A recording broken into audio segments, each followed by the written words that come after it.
Apa tadi berangkat masih marah-marah? Hah? Jadi di rumah ngomel, grundel gitu ya sampai sini. Baik gitu ya. Hah? Gimana? Bapak Ibu baik semuanya, sehat?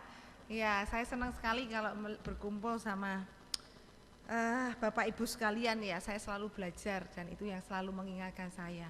Semangat ya. Rambut sudah putih, mungkin dengkulnya udah susah naik-naik tangga gitu ya. Tapi semangatnya untuk beribadah luar biasa ya. Bapak Ibu, saya berharap bahwa kita benar-benar baik, luar dan dalamnya juga baik ya. Mari kita bersama berdoa. Kami mengucap syukur Bapak untuk sore yang cerah. Kami mengucap syukur untuk nafas kehidupan. Kami mengucap syukur Tuhan untuk kesehatan. Mungkin tubuh kami mulai merosot kekuatannya. Mungkin pendengaran, penglihatan kami berkurang. Tetapi biarlah iman kami, sukacita dan kasih kami kepada Kristus terus bertambah-tambah. Karena ucapan syukur kami bukan karena apa yang ada yang kami rasakan, yang kami nikmati secara materi maupun fisik, tetapi banyak anugerah Tuhan yang tidak kelihatan, tetapi yang telah kami terima, itu pun menjadi sumber sukacita kami, yaitu keselamatan di dalam Yesus. Terima kasih untuk sore ini Tuhan, kami akan bersama merenungkan firman. Kami mohon Tuhan menolong kami memahami firman-Mu sehingga hidup kami diubahkan, dipercantik senantiasa oleh kuasa firman. Terima kasih Tuhan, di dalam nama Yesus kami berdoa. Amin. Ya, hari ini kita berbicara tentang iman pantang lupa diri. Mari Bapak Ibu kita membuka di dalam 2 Raja-Raja pasal yang kelima. 2 Raja-Raja pasalnya yang kelima.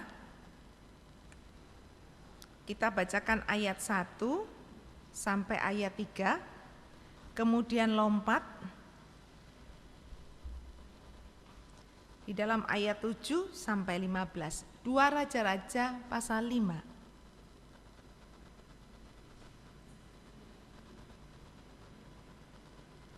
Ayat 1 sampai 3, kemudian kita sambung ayat 7 sampai 15.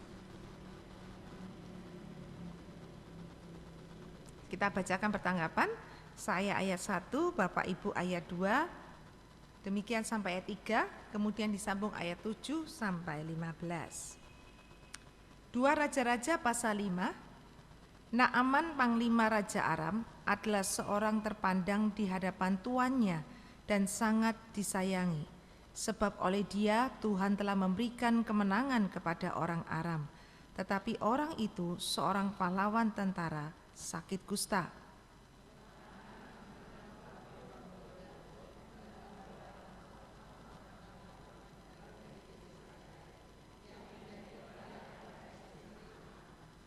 Berkatalah gadis itu kepada nyonyanya, sekiranya tuanku menghadap nabi yang di Samaria itu, maka tentulah nabi itu akan menyembuhkan dia dari penyakitnya. Ayat 7.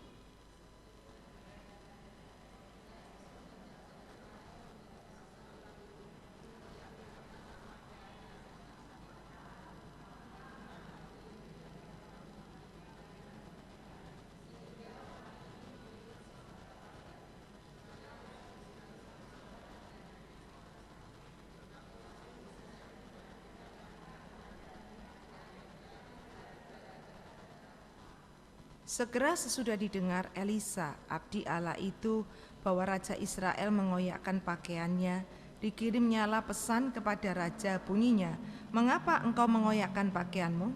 Biarlah ia datang kepadaku, supaya ia tahu bahwa ada seorang nabi di Israel.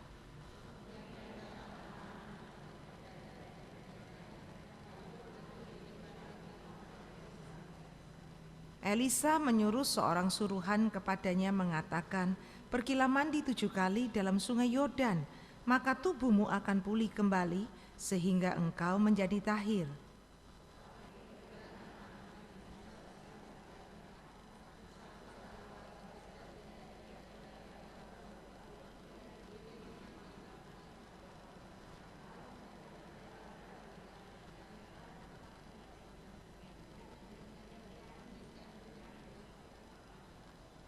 Bukankah Abana dan Parpar, sungai-sungai Damsik, lebih baik daripada segala sungai di Israel? Bukankah aku dapat mandi di sana dan menjadi tahir? Kemudian berpalinglah ia dan pergi dengan panas hati.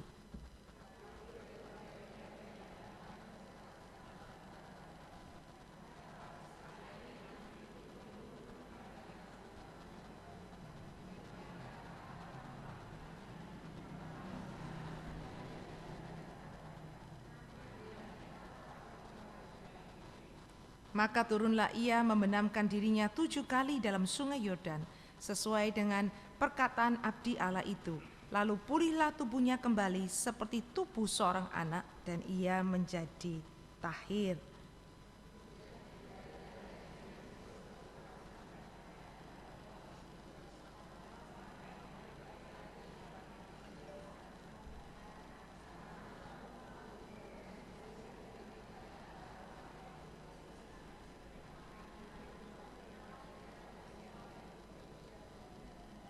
Iya, demikian pembacaan firman Tuhan. Bapak Ibu, ada etika umum di seluruh dunia, baik itu budaya berbeda, adat berbeda, filsafat berbeda, agama berbeda, tetapi etika ini dianut di seluruh dunia. Ya, dua kata yang sulit, sebetulnya mudah, tetapi sulit dikatakan orang. Yang pertama apa, Bapak Ibu? Umum. Kalau orang berbuat salah, di mana saja dia akan meminta maaf, ya. Ini etika umum, betul ya. Yang kedua adalah anak kecil aja kita ajarin. Terima kasih, ya. Saya selalu mengajar putri kami selalu mengajar begini. Misalkan dia minta tolong sesuatu, ya. Kenapa sih orang sulit terima kasih, Bapak Ibu? Menurut Bapak Ibu, orang kadang susah bilang terima kasih, kenapa? Hah? Karena? Enggak dengar saya? Oh enggak, karena dia diberi, ya kan terima kasih. Tapi sering kali orang sulit terima kasih, kenapa? Hah? Tinggi hati, ya, oke. Tinggi hati, ada lagi? Kurang menghargai, ada lagi? Gengsi katanya, gengsi gitu ya. Bapak Ibu, waktu kami mengajar putri kami etika ini, ya, kan kalau anak kecil kita ajarin, kalau ngajarin orang terima kasih, anak terima kasih itu satu kali bisa? Enggak ya, bahkan bertahun-tahun kalau saya nggak salah ingat ya. Caranya piye? Salah satunya adalah begini. Jadi kalau kami setelah menolong dia sesuatu, terus dia pergi dengan lenggang kangkung gitu ya, pergi dengan melambai gitu ya. Terus saya bilang, Van, apa mah? Terima kasih, saya selalu begitu ya. Terus anak saya kan nyengir, iya mah, terima kasih ya, gitu sekali gitu ya. Nanti 2 kali begitu, lupa lagi, terus saya bilang, nak, apa mah? Terima kasih gitu ya. Iya mama, terima kasih. Terus Bapak Ibu, satu kali saya meminta tolong kepada dia, Van, mama ini tolong toh Van, kan dia mau turun ke bawah, sekalian ya Van, tadi itu barangnya mama ketinggalan di bawah. Iya ma, gitu ya. Saat dia naik, kiri kasih saya. Nih ya ma, iya gitu kan, saya lagi ngetik, iya gitu. Terus dia bilang gini, ma, mama apa, gitu ya, ma, gitu ya, apa gitu ya. Enggak apa-apa, tidak apa-apa, katanya gitu. Terus dia keluar Bapak Ibu, tapi rupanya hatinya nih bergejolak, berdedek katanya ya. Setelah dia keluar, dia balik lagi, cuma kepala tok di depan pintu. Saya bilang, apa toh? Kamu yang mau ngomong apa gitu toh? Hehe, mama enggak merasa perlu ngomong apa-apa ya sama aku, kata gitu. Saya kan lagi gini Bapak Ibu, maksudnya terima kasih, gedubrak saya gitu ya. Oh iya nak, terima kasih gitu ya. Karena dia sering tak begituin ya. Saya bilang gini loh nak, siapa saja kalau kamu itu terima kasih lah. Anak saya tuh pernah bilang gini, ketika mengirim berkat, ya ada orang yang berkat ke rumah kue lah apa gitu. Nah kami kan enggak di rumah gitu ya. Terus saya selalu ngecek gini, nak, mami tadi tuh ada yang ngirimi ini mi gitu. Terus kamu sudah bilang apa? Ya saya bilang terima kasih gitu. Nah, dia terus tanya sama saya, kenapa Toma kita tuh kok terima kasih gitu ya. Lah, saya jelaskan ya, terima kasih wong kita tuh diberi mengucap syukur dan gini, saya jelaskan. Terus dia bilang begini sama saya mengeluarkan satu kalimat begini. Nah, jangankan itu dikasih ini gitu ya. Bukan karena dia gini, oh karena ini dikasihnya banyak ya, atau kan bukan. Walaupun saya tuh kalau akan gitu, dikasih tusuk gigi saja, kita juga harus terima kasih. Itu dieling loh Bapak Ibu. Satu hari ketika saya tidak di rumah, terus dia bilang, Van sudah terima kasih, iya. Kamu ngomongnya gimana gitu ya. Ya gini mah, kan waktu terus telepon tanya, ini siapa? Oh ini Fani. Van, tadi aku nyuruh sudah sampai. Ini siapa? Ini tante gitu. Oh iya tante sudah, terima kasih ya gitu. Kan pikir saya selesai ya Bapak. Nah terus tante tuh bilang gini kok mal, alah Van, wong gitu aja kok terima kasih gitu ya. Anak saya tuh ngutip omongan saya gini, iya tante, wong tante ngasih tusuk gigi aja saya terima kasih. Gedubrak lagi saya bilang, loh kamu kok ngomong gitu toh nak? Loh kan mama bilang, tusuk gigi aja kita harus terima kasih. Lah tante tuh bilang, alah Van wong gitu aja loh ya ndak usah terima kasih. Nah, dia ngutip kalimat saya Bapak Ibu, tusuk gigi aja loh tante, saya terima kasih katanya. Terus ya tante ngekek mah katanya gitu. Ya terus aku bilang, ya udah ya tante, Tuhan memberkati, ditutup gitu ya. Dalam hati saya, wah ini kudu hati-hati nih ya. Ya, nah Bapak Ibu berbicara tentang terima kasih. Dalam peristiwa ini kita melihat Naaman ya ketika dia mengalami kesembuhan. Ya, kita tadi baca bahwa Naaman itu seorang panglima yang berkedudukan, terus sakit kusta. Kemudian ada budak istrinya itu ngomong, oh di Israel tuh ada nabi. Akhirnya dia pergi, tapi nemuinya raja. Lalu raja bilang, aku ini apa memangnya Tuhan nyembuhkan dia, marah gitu ya. Kemudian Nabi Elisa mendengar dan dia mengirim utusan berkata, sana loh pergi mandi ya. Yang tadi dibilang orang itu ada tinggi hatinya. Dia bilang mandi, mau mending dikunyak-kunyuk gitu ya. Elisa kepinginnya ketemu orangnya, terus mungkin dipegang-pegang gitu ya, diperiksa. Ini kok malah suruhan orang mandi di sungai Yordan. Sungainya kita aja lebih baik. Ngomel-ngomel dia pulang, enggak mau nuruti. Tapi pegawai-pegawainya itu yang ikut bilang, Tuhan itu misalkan, kalau kamu mau sembuh, pergilah berburu. Oh, sesuatu yang perkara besar Tuhan mau lakukan. Masa cuma mandi, Tuhan kok enggak mau. Akhirnya dia nurut. Ya, dia mandi dikatakan berendam 7 kali dan kemudian dia sembuh. Nah, kita akan belajar dari sikap Naaman ini tentang yang namanya iman yang tidak lupa diri. Bapak Ibu, iman yang sejati tidak, yang pertama itu tidak cuman memandang berkatnya, tapi siapa? Pribadi yang memberi berkat. Seorang yang bisa berterima kasih, seorang yang bisa mengucap syukur dan berterima kasih, itu adalah pribadi yang tidak hanya lihat berkatnya, tapi siapa? Pribadi yang memberikan berkat.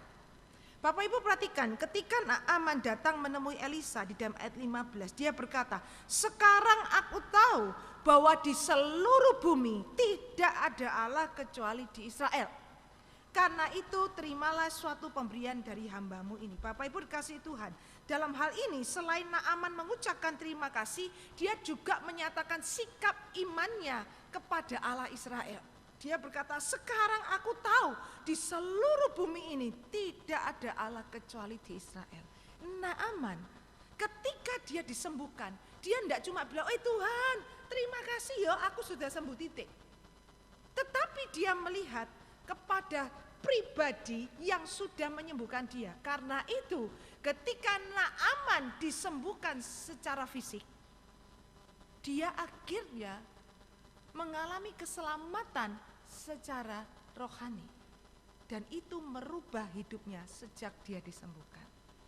Naaman tidak hanya melihat, wah saya sudah sembuh, hore. Kalau Bapak Ibu hadir pada hari Minggu juga berbicara tentang 10 orang kusta, bukan? Ketika 10 orang itu disembuhkan, yang balik sama Tuhan berapa? Cuma 1, yang 9 kenapa? Ya sudah, pokoknya yang penting sembuh, betul? Yang penting saya sembuh, wes sing nyembuhkan saya, gak urusan. Bapak Ibu yang kasih oleh Tuhan, di kota Semarang sudah cukup lama, satu kali saya mendengarkan karena jemaat kami tinggal di sebuah kampung di kota Semarang. Nah ketika itu memang ada sebuah KKR, ya, sebuah KKR kesembuhan. Dan ada seorang tetangga dia yang berkeyakinan berbeda. Ketika itu dia datang, dikatakan, wah Bu, saya juga sampai agak merinding, katanya begitu ya. Nah saya waktu dia tanya sama saya, ada KKR ini ya di lapang, iya. Akhirnya dia dengan tidak tahu saudara atau tetangganya itu digotong Bapak Ibu menghadiri KKR itu karena dia lumpuh tidak bisa berjalan. Jadi dia datang dengan digotong tandu gitu ya, dengan beberapa orang. Dan ketika mau didoakan dikatakan dia digotong naik. Nah setelah didoakan Bapak Ibu dikatakan dia sembuh. Yang tadinya lumpuh itu digotong, dia bisa berdiri. Maka dikatakan dia diminta untuk melompat, dia melompat. Benar-benar sembuh Bapak Ibu. Nah ketika dia pulang, ini saya pertama juga bingung, benar ya? Ya tapi itu Bu yang terjadi, makanya saya bertanya. Ketika dia pulang dikatakan karena dia berkeyakinan berbeda, dia mengundang saudaranya, dia mengundang tetangganya, mengadakan ya syukuran, tetapi menurut keyakinan dia yang dulu. Ya semua orang bilang, dia bilang gini, kamu sembuh? Iya aku sembuh. Akhirnya diadakan semacam pengajian. Ya, ketika itu dikatakan, saya juga melongok waktu dengar itu. Tahu enggak Bu, ketika semua orang itu sembahyang, ya, semua orang membacakan doa-doa menurut keyakinan dia yang dulu. Padahal kan dikatakan di tengah, loh dia tahu tidak siapa yang menyembuhkan? Iya, dia bilang ya Gusti Yesus, dia bilang gitu. Ketika dia lakukan itu dia bilang, wah saya wes sembuh gini. Akhirnya ketika diadakan itu, saya pun sebenarnya hampir, masa? Iya Bu. Begitu mereka sudah doa lama begitu, dia nggak bisa jalan lagi.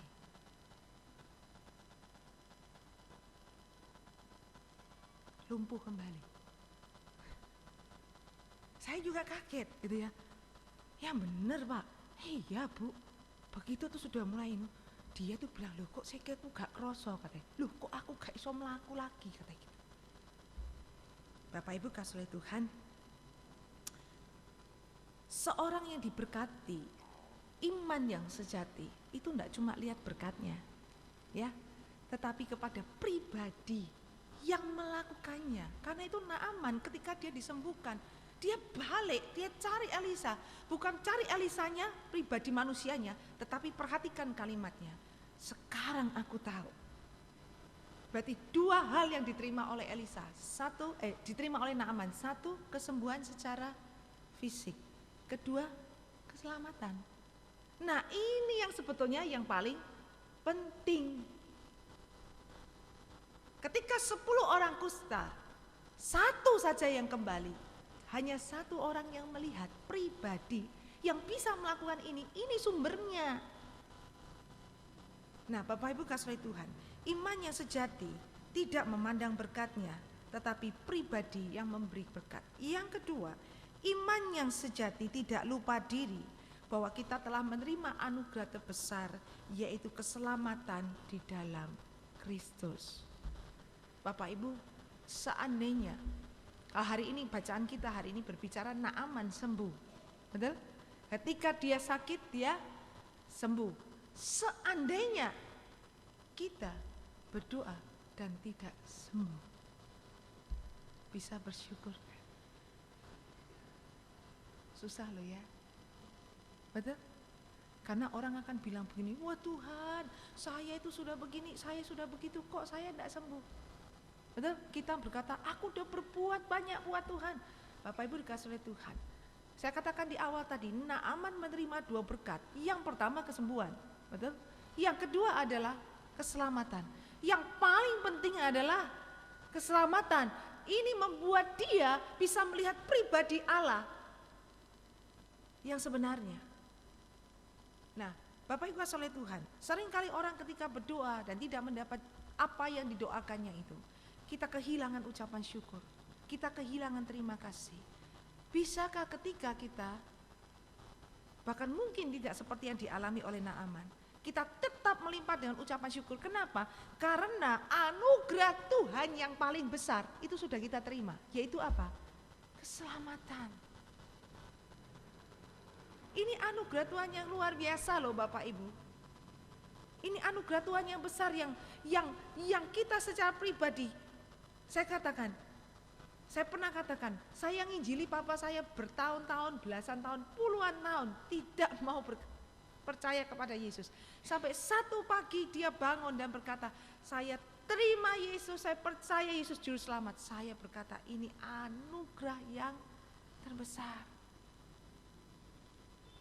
Sementara kami pernah menginjili seorang yang dikatakan sudah berusia lanjut, sudah ada di ICU. Anak-anaknya bilang, wah Pak Tim, ini papa kami sudah begini, tolonglah diinjili sekali lagi. Berulang kali Bapak Ibu, bergantian hamba Tuhan menceritakan tentang siapa Yesus. Dia tidak mau.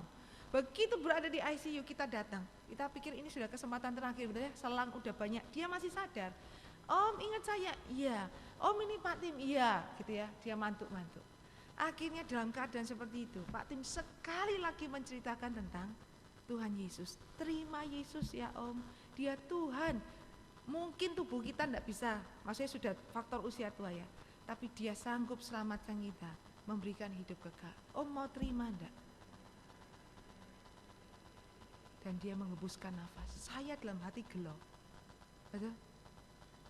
Pengalaman-pengalaman ini membuat saya berkata, Tuhan, kalau kita ini menjadi anak Tuhan, mengaku percaya Yesus, terima anugerah keselamatan, ini anugerah Tuhan yang terbesar. Karena kenapa saya katakan terbesar? Karena ketika kita menerima anugerah keselamatan itu, Allah mengorbankan siapa? Anaknya yang tunggal, supaya kita beroleh selamat. Jadi Bapak Ibu dikasih oleh Tuhan,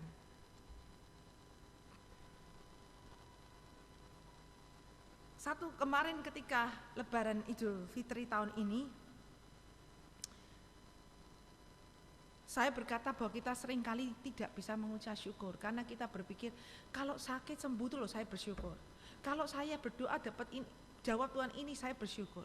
Tapi ketika doa kita tidak dijawab sesuai dengan keinginan kita, maka ucapan syukur itu juga menjauh. Padahal masih ada banyak hal. Kalau anugerah keselamatan itu sudah diberikan pada kita, anugerah yang terbesar diberikan kepada kita. Kalau Tuhan tidak menjawab doa kita, memberikan apa yang menjadi keinginan kita, pasti Tuhan punya rancangan bukan? Punya maksud toh? Lawang yang anugerah yang besar dengan memberikan anaknya tunggal, Tuhan sudah kerjakan buat kita. Masa sih kalau kita sakit Tuhan tidak sembuhkan? Pasti Tuhan punya tujuan, betul tidak?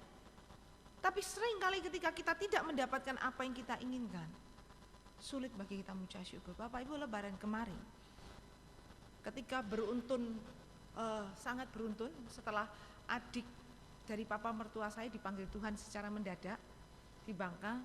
Kemudian berapa hari ketika Pak Tim pulang ke Bangka, lagi di Bangka saya dikabari bahwa teman kami yang waktu kami pelayanan di Lombok bulan Juli, ketemu dengan dia, seorang hamba Tuhan, pendeta yang lagi ikut kuliah padat, dipanggil oleh Tuhan juga. Ketika dia berada di Kota Lawang, duduk di bangku kuliah, tiba-tiba dia sakit, bilang dadanya nyeri, dibawa pergi ke UGD, dan ternyata dia dipanggil Tuhan, meninggalkan 3 orang anak, seorang hamba Tuhan. Jadi dia ada di Kota Malang, keluarganya ada di Lombok. Belum selesai saya masih kaget-kaget, kemudian satunya adalah Tante Kokwa yang di Kenari ya, karena hari Minggu tanggal 11 Agustus saya khotbah di Kenari. Setelah saya selesai khotbah, saya pamitan pulang, Tante Kokwa memang berdiri di depan pagar rumahnya. Begitu saya sudah masuk mobil, dia masuk ke mobil saya, ketok-ketok terus dia buka pintu duduk. Kemudian dia bilang, Bu Tintin, terima kasih ya untuk firman Tuhannya. Saya tidak tahu beliau itu bernama Tante Kokwa ya. Jadi ketika saya diberitahu hari Sabtu saya maisong jemaat kita, Mak Konco itu, saya dibilangi, Bu, yang meninggal sebelah itu kamu kenal loh, wong nek rapat sok bareng mbek kamu, sopo tau gitu ya. Nah waktu doa pembukaan Pak Charles, saya berdiri ngintip fotonya, kan katanya saya kenal. Begitu saya lihat fotonya saya kaget, lah itu kan yang kemarin masuk ke mobil saya, itu hari Minggu, dia meninggal tanggal 17 Agustus. Saya kaget. Nah yang keempat, jadi dalam 1 minggu dengan berbagai usia, dengan berbagai yang sakit, yang sehat, yang tidak. Yang terakhir ini yang membuat, tapi yang ingin saya saksikan adalah sikap orang tuanya. Nah anak ini bernama Daniel, umurnya baru 22 tahun, anak laki satu-satunya dari sebuah keluarga Kristen yang sangat baik ya. keluarganya sangat mengasihi dia, dan saya berkatakan anak ini laki satu tapi baiknya luar biasa. Dia dari keluarga yang agak kurang Bapak Ibu ya, tapi saya lihat orang tuanya mengasihi dia, menyekolahkan dia di sekolah yang terbaik. Nah ketika dia dia kuliah di Unika, kalau dia dari tempat kuliah menuju ke gereja, karena ada sebuah pelayanan ya, itu kan membutuhkan uang lebih ya. Jadi dia kalau kuliah itu pagi, kemudian kadang kuliah sore, jadi dari pagi sampai sore kan waktunya panjang. Saya bilang dia enggak pulang. Kenapa? Karena kalau dia pulang butuh uang lebih untuk naik bus. Dia kasihan papanya. Jadi dia bilang mamanya, "Ma, aku tak bontot." Bayangkan Bapak Ibu, anak kuliah bawa nasi, bekal dari rumah. Semua anak pergi kantin, naik mono. Dia duduk di bawah pohon makan, nunggu sampai kuliah sore. Kalau dia mau ke gereja, ada kegiatan karena dia sangat aktif, membutuhkan uang lebih untuk transport. Dan dia lebih memilih supaya papanya itu tidak susah karena butuh uang lebih. Dia berhenti di tempat perhentian bus terakhir, jalan kaki sampai gereja. Nanti pulangnya juga begitu, karena dia rutenya kan kalau dari sana ke sana, kalau muter lagi kan nambah. Dia milih jalan kaki, kadang cari tunutan, dan dia naik bus 1 kali saja. Anaknya sangat baik, sangat baik. Dia berkata ketika tidak enak di sini, ke dokter bilang sinusitis. Akhirnya dilakukan satu tindakan, dioperasi ya, kemudian selesai, dia pulang. Ketika dia pulang berapa hari, dia muntah darah. Ketika dia muntah darah, dibawa balik, diperiksa semuanya, dokternya ayo kaget. Loh, Bu, anak ini tidak pernah ngeluh. Kenapa? Dua ginjalnya itu sudah rusak ternyata. Saya jadi berpikir, apakah anak ini karena melihat keadaan orang tuanya ya, jadi mungkin sakit tidak dirosok, tidak mau ngomong karena takut mengeluarkan biaya gitu ya. Jadi ketika dikatakan, loh ini ginjalnya udah rusak, dicuci darah, tidak ada perbaikan, masuk di ICU, badannya kecil sekali Bapak Ibu, kurus seperti Pak Dri gitu ya, lebih kurus tapi tinggi. Pak Dri beratnya berapa? 57, betul ya? Anak itu sekitar begitu. Ketika dia di ICU, itu beratnya seperti anak pemuda kami yang 130 kilo. Bongkak semua besar. Dari sekecil itu menjadi 3-4 kali lipat besar sampai saya tidak kenal. Dan satu hal, ketika dia akan dipanggil oleh Tuhan, ya, akan dipanggil oleh Tuhan, dia ngomong memang. Ketika selang begitu banyak menutup itunya, dia bilang gini, "Pak, cepet saya ini selak mau dijemput," katanya. "Lihat itu loh, lihat itu rame di atas." Kita tuh bingung lihat di atas ya, itu ICU, tatit begitu. Dia bilang, "Lihat itu loh, saya udah mau dijemput. Saya ini belum makan, saya ini belum makan, nanti perjalanannya jauh." "Loh itu loh Pak, lihat kan Pak, bagus sekali." Kita udah terasa ya bahwa dia akan dipanggil Tuhan. Nah, betul Bapak Ibu. Setelah itu memang dia dipanggil Tuhan. Ketika kami diminta untuk memimpin malam terakhir karena dia anak pemuda yang kami layani, ketika saya juga begini, Tuhan, anak 22 tahun ya, laki satu. Saya juga mikir kok Tuhan panggil ya, saya pun punya tanda tangannya besar. Tapi satu kalimat yang dikatakan oleh orang tuanya, dia berkata begini, "Bapak, kami memang masih bertanya-tanya, tetapi kami masih bisa bersyukur karena anak saya sudah di dalam Tuhan." Soal waktu, kita itu cuma nunggu giliran. Tuhan sayang sama anak saya, jadi tidak perlu lama-lama menderita. Saya masih belum mengerti rencana Tuhan untuk kami, tapi kami belajar untuk tetap melihat kebaikan Tuhan, yaitu anugerah yang terbesar, keselamatan sudah dialami oleh anak kami. Sekalipun kami kehilangan, tapi kami percaya Dia sudah menerima yang terbaik. Bapak Ibu, ketika kita melihat anugerah Tuhan yang terbesar dalam hidup kita, tidakkah kita masih bisa mengucap syukur? Yang ketiga, iman yang sejati, yang tidak lupa diri, harus diwujudkan dengan sikap hati yang mengabdi. Ketika Naaman menerima anugerah itu, dia berkata dalam ayat 17a, ketika dia ingin memberikan hadiah, memberikan pemberian kepada Elisa, kemudian Elisa berkata tidak perlu, dia berkata, akhirnya berkatalah Naaman, jikalau demikian, biarlah diberikan kepada hambamu ini tanah sebanyak muatan sepasang bagal, sebab hambamu ini tidak lagi akan mempersembahkan korban bakaran atau korban sembelihan kepada Allah lain kecuali kepada Tuhan. Naaman meminta, dikatakan tanah sebanyak bagal itu ya, muatan keledainya. Untuk apa? Naaman dalam ayat 17b dikatakan tanah itu dimaksudkan untuk menyembah kepada Tuhan. Ada yang mengatakan dia akan membuat mezbah dan di atas mana ia akan mempersembahkan korban. Naaman berkata, mulai sekarang aku tidak akan mempersembahkan korban kepada Allah lain, tapi kepada Tuhan. Dia akan pulang ke negerinya. Ketika dia ingin menyatakan syukurnya, yaitu memberikan pemberian kepada Elisa, Elisa berkata, tidak perlu. Ya kan? Elisa mengucapkan di sini, Elisa menjawab, demi Tuhan yang hidup yang di hadapannya aku menjadi pelayan, sesungguhnya aku tidak akan menerima apa-apa. Walaupun Naaman mendesaknya, ia tetap menolak. Elisa tidak mau menerima karena Elisa tahu bahwa dia juga hanya Allah Tuhan. Nah, ketika itu Naaman meminta tanah untuk apa? Dia akan pulang, dia akan memakai tanah itu untuk membangun mezbah dan mempersembahkan korban. Dan dia berkata, aku tidak akan mempersembahkan korban kepada Allah lain, tapi kepada Tuhan. Bayangkan Bapak Ibu, Naaman ketika dia menerima berkat secara fisik, dia melihat siapa Tuhan di balik berkat fisiknya itu, yaitu Allah. Kemudian dia menyatakan imannya dengan menyembah Tuhan, tidak akan kepada Allah yang lain. Dan dia mewujudkannya dengan sikap yang mengabdi. Mulai sekarang aku tidak akan mempersembahkan korban kepada Allah lain, tetapi hanya kepada Tuhan.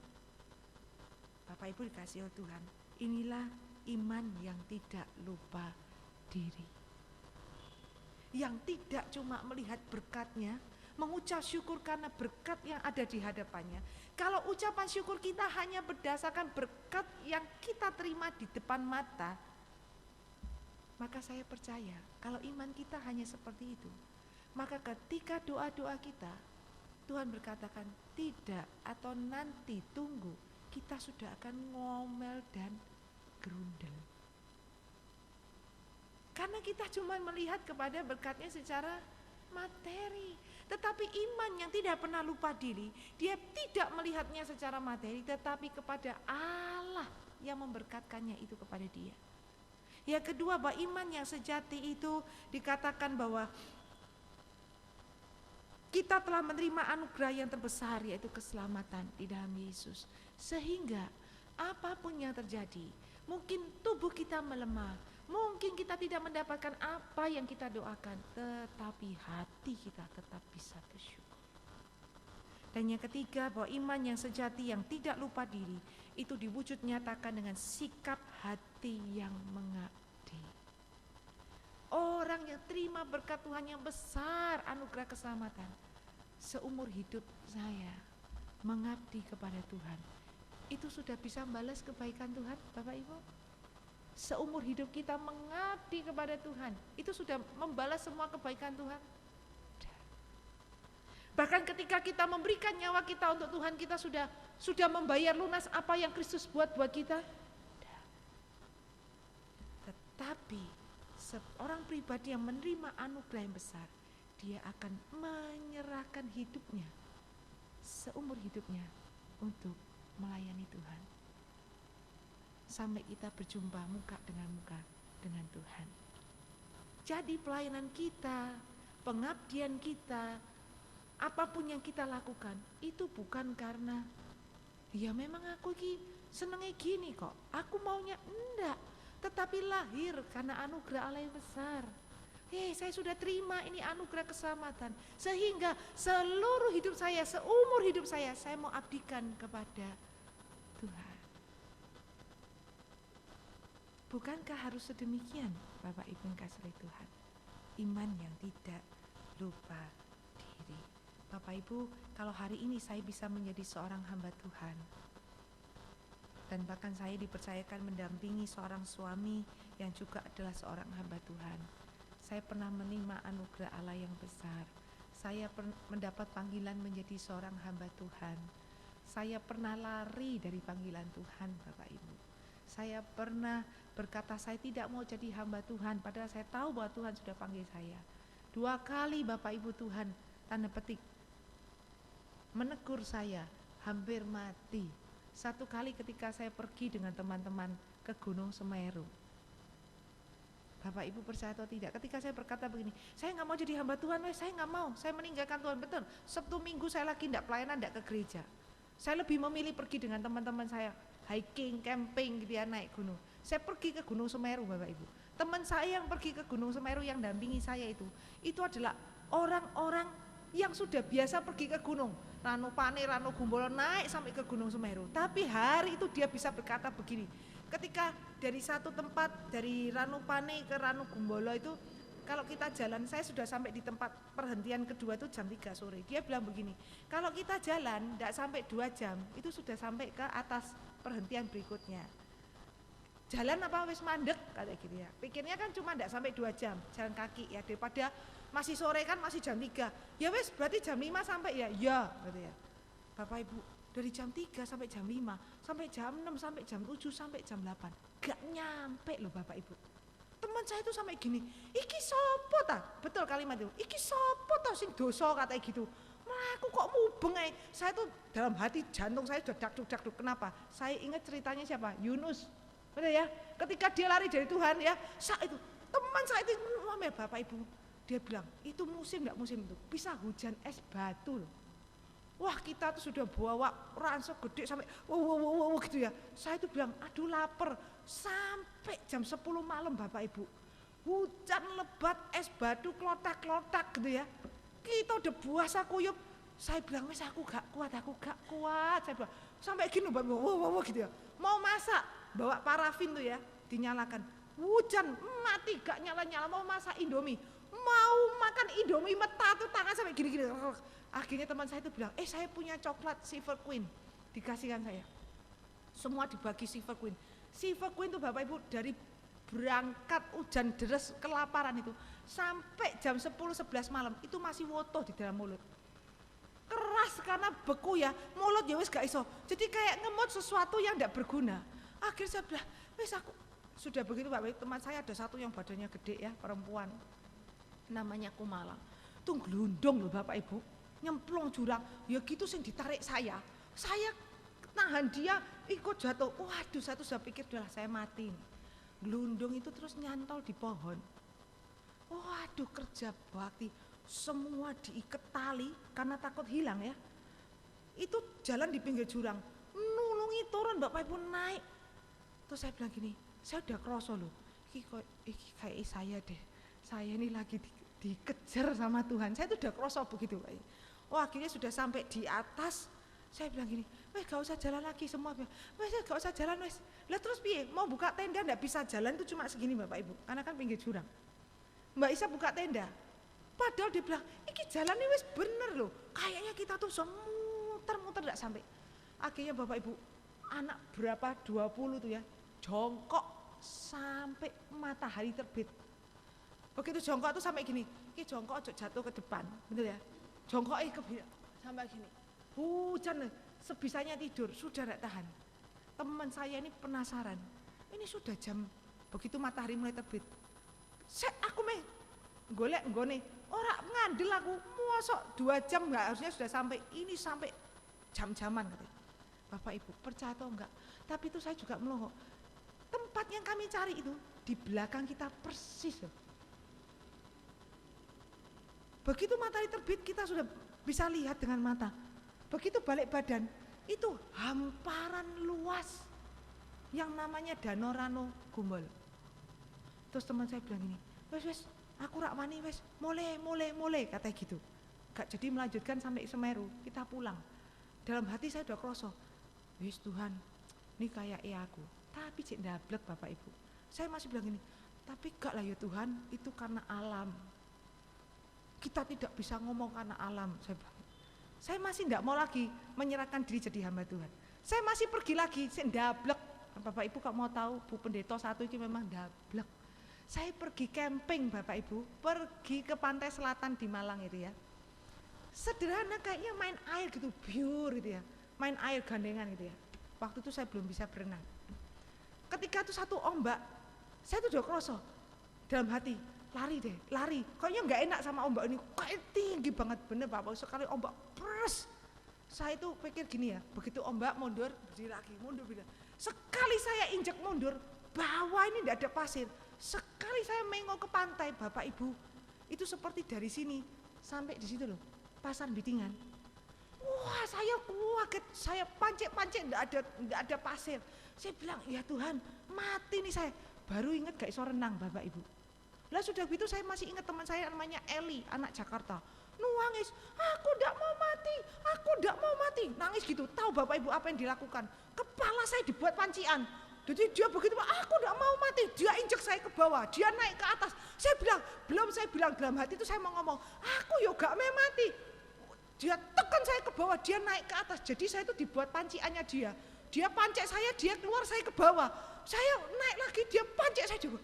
Waduh, saya bilang mati bener saya ini. Di saat itu, ketika saya sudah turun ke bawah, saya sudah nelen air laut berapa banyak sudah tidak tahu. Saya berkata dengan Tuhan, kalau saya diberikan anugerah sekali lagi, saya tidak akan lari.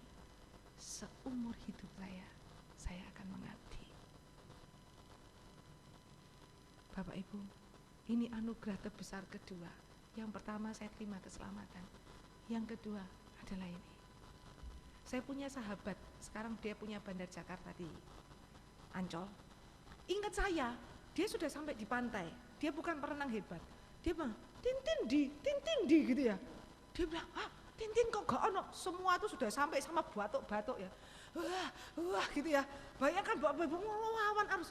Terus dia lihat itu kayak, ya saya tadi berpikir, Eli ini maafkan kurang ajar, betul gak ya?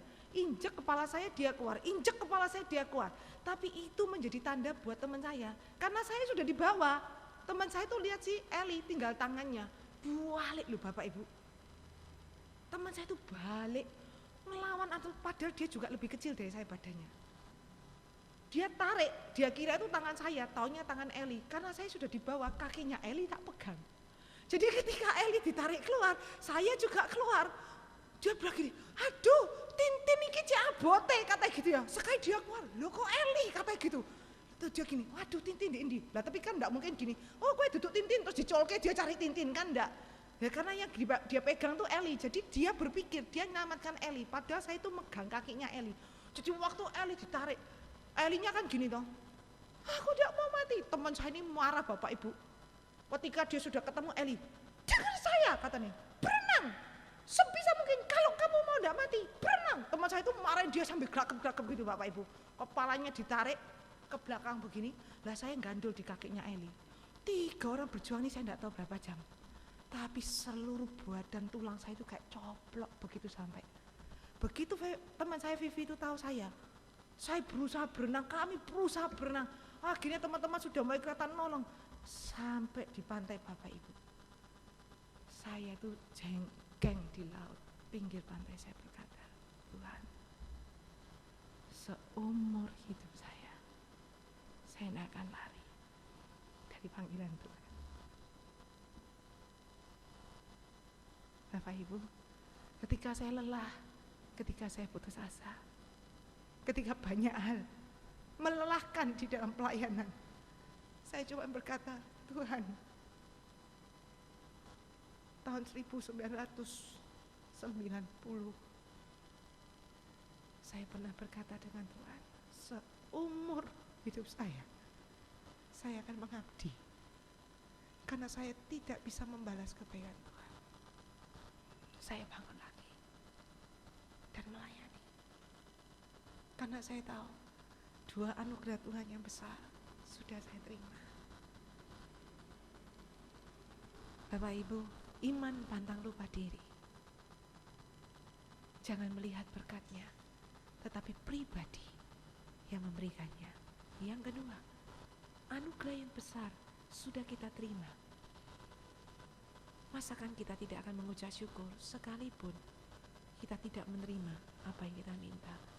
Yang ketiga, imannya sejati dan tidak lupa diri adalah menyerahkan seumur hidup mengabdi kepada Tuhan. Amin. Mari kita berdoa. Bapa di surga, terima kasih untuk anugerah dan karya Tuhan yang besar dalam hidup kami. Bahkan ketika kami masih berdosa, Kristus telah mati untuk kami. Ketika kami masih menjadi orang durhaka, Kristus mati bagi kami. Ketika Allah tidak pernah menyayangkan putranya yang tunggal mati buat kami. Inilah anugerah yang besar yang sudah kami terima ya Tuhan. Ampuni kami karena ucapan syukur kami seringkali hanya berdasarkan berkat secara jasmani yang kami terima. Tetapi kami lupa anugerah Allah yang besar yang menghimpunkan kami, yang menjadikan kami anak-anak Allah. Mari Tuhan tolonglah kami memiliki iman yang tidak lupa diri. Iman yang mengabdi karena kami menerima anugerah Allah yang besar. Iman yang menyerahkan hidup kepada Allah yang sudah menyelamatkan kami.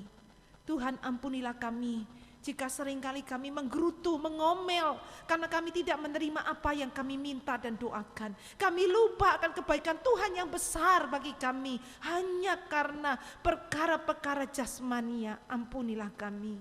Tuhan, ajar kami melimpah dengan ucapan syukur. Baik ketika air mata mengalir, baik ketika mulut kami tertawa, baik ketika tubuh kami sehat, maupun ketika tubuh kami lemah. Biarlah hati kami tetap melimpah dengan ucapan syukur. Karena anugerah Allah yang terbesar, yaitu keselamatan di dalam Kristus telah kami terima. Sehingga ketika Tuhan, Engkau tidak memberikan apa yang kami minta, bukan karena Engkau tidak mengasihi kami, tapi karena Engkau telah menyediakan yang lebih baik untuk kami. Tolonglah kami sebagai anak-anak-Mu melimpah dengan ucapan syukur. Terima kasih Bapa di surga. Di dalam nama Yesus kami berdoa dan mengucap syukur. Amin. Tuhan memberkati. Bapak Ibu, saya mau pamit. Setelah ini saya mau ada rapat. Ya, jadi setelah ini saya langsung meninggalkan tempat ini.